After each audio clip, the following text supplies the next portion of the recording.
Tangannya diborgol oleh suaminya di atas kasur. Lalu suaminya minum obat yang berwarna biru. Setelah merasa dirinya sudah bisa, kemudian ia bersama istrinya, Jessie, bermain kartu remi. Istrinya sudah terbaring di kasur dengan kedua tangannya diborgol. Saat ingin melakukannya, ia merasa hampir mau pingsan. Kemudian jantungnya mulai sakit. Pada akhirnya pingsan. Jessie menggunakan kakinya membangunkan suaminya. Tapi suaminya sama sekali tidak ada respon. Kemudian tergulir jatuh dari ranjang. Dia mengira itu adalah akting dari suaminya. Kemudian, ia melihat darah keluar dari kepala suaminya. Suaminya mati, ia pun menjadi panik. Ia tidak bisa melepaskan tangannya dari borgol. Dan kuncinya berada di tempat yang susah dijangkau. Mereka sedang berlibur di tempat yang terpencil. Di sekitarnya tidak ada orang. Dengan begini ia terus berteriak minta tolong. Hingga sore hari, saat itu dari luar ada muncul suara. Apakah ada orang yang mendengarnya dan datang menolong? Ternyata itu adalah seekor anjing liar. Hai kamu yang di sana. Anjing ini mengeluarkan lidahnya. Dan tidak berbicara. Ia melihat darah yang di lantai. Jessie melihat motif anjing tersebut. Menggerakkan kedua kakinya ingin mengusirnya. Anjing itu tidak memedulikannya. Ia menjilati cairan di lantai. Kemudian menggigit badan suaminya. Jessie sekuat tenaga berteriak. Hal itu tetap tidak bisa mengusirnya. Ia kemudian mengambil sebuah buku di atas rak tempat tidur. Dan melemparnya ke arah anjing. Anjing itu hanya mundur beberapa langkah. Dan duduk di depan pintu. Dalam keputusasaan, tiba-tiba suaminya terbangun dari lantai. Jessie menyuruh suaminya untuk membukakan borgolnya. Saat itu ia juga melihat suaminya yang tergeletak di lantai.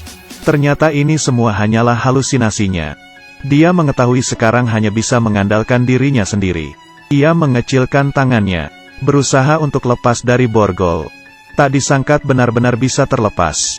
Ia mematahkan kayu di sebelahnya. Dan akhirnya berhasil. Ia berjalan ke arah pintu dan membalikkan badan melihat kasur.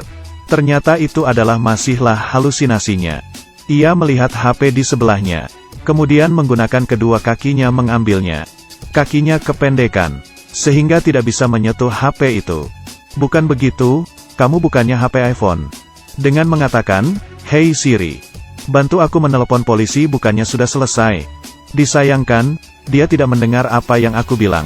Waktu berlalu cukup lama. Dia sekarang kehausan. Tiba-tiba teringat di atas rak tempat tidurnya ada air. Ia mengarahkan tangannya ke paling atas. Kemudian perlahan-lahan, meraih ke atas. Air itu perlahan-lahan bergerak. Dia hati-hati melakukan tindakannya, dan akhirnya bisa mengambil sebuah cangkir air. Saat itu, situasi yang canggung muncul. Karena keterbatasan tangannya yang diborgol. Air yang jelas-jelas di tangannya, tidak bisa digapai oleh mulutnya. Ia pun hanya bisa meletakkan kembali air itu. Anjing yang kelaparan ini pun mulai berani. Ia langsung berjalan ke arah suaminya. Dia harus mencari cara untuk melepaskan tangannya dari borgol. Kalau tidak cepat atau lambat dia akan dimakan oleh anjing ini. Ia memegangi sebuah kertas harga baju. Dengan begini seharusnya sudah bisa. Ia perlahan-lahan melingkari kertas itu. Menjadikannya menjadi seperti sedotan. Kemudian mengambil lagi air itu. Dan akhirnya ia bisa minum. Kemudian menyisakan sedikit air untuk cadangan. Meletakkan cangkir air dan sedotan ke tempat semula. Setelah hal itu, ia mulai lelah dan ketiduran. Di tengah malam, ia terbangun oleh suara anjing. Dan menyadari di pojokan berdiri seseorang. Ia mengira dirinya sedang berhalusinasi. Tak disangka orang itu semakin lama semakin mendekat. Orang itu berwujud aneh dan tidak mengeluarkan kata-kata. Ia langsung memperlihatkan barangnya ke Jessie. Dalamnya berisi tulang dan perhiasan. Ini seharusnya bukan penyabut nyawa yang datang untuk mengumpulkan tulang orang kan? Jessie mengedipkan matanya lagi. Jangan lihat, jangan lihat. Di saat ia membuka matanya, sudah sampai di hari kedua. Anjing masih duduk di depan pintu menunggu kesempatan. Saat itu Jessie merasa sangat kesakitan. Ia sepanjang malam terikat dengan borgol. Sehingga tangannya membiru. Dia tidak berhentinya menggerakkan kakinya. Agar darah bisa mengalir ke tangannya.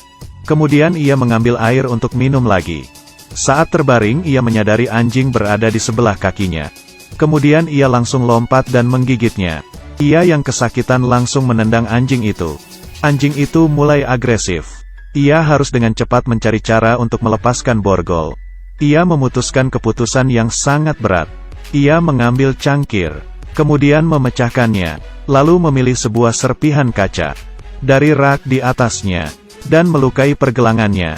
Darah mengalir dari tangannya. Ia menggunakan kesempatan itu, dan berhasil melepas tangannya dari borgol. Kemudian ia mengambil HP-nya untuk melapor polisi. Tapi ternyata sudah tidak ada baterai. Tapi untungnya dia mengambil kunci borgol, dan berhasil membuka borgol di tangannya yang lain. Ia mengambil kain untuk menutupi lukanya. Setelah itu, dia bersiap untuk mengambil kunci mobil dan pergi dari tempat itu. Tapi baru berjalan 2 langkah, ia pun pingsan. Tidak lama kemudian, dia terbangun karena kesakitan. Anjing sedang menggigitnya. Setelah mengusir anjing itu, ia mengambil kunci mobil dan pergi. Di lorong muncul pria yang aneh. Kebiasaan orang ini adalah mengambil barang berharga orang lain.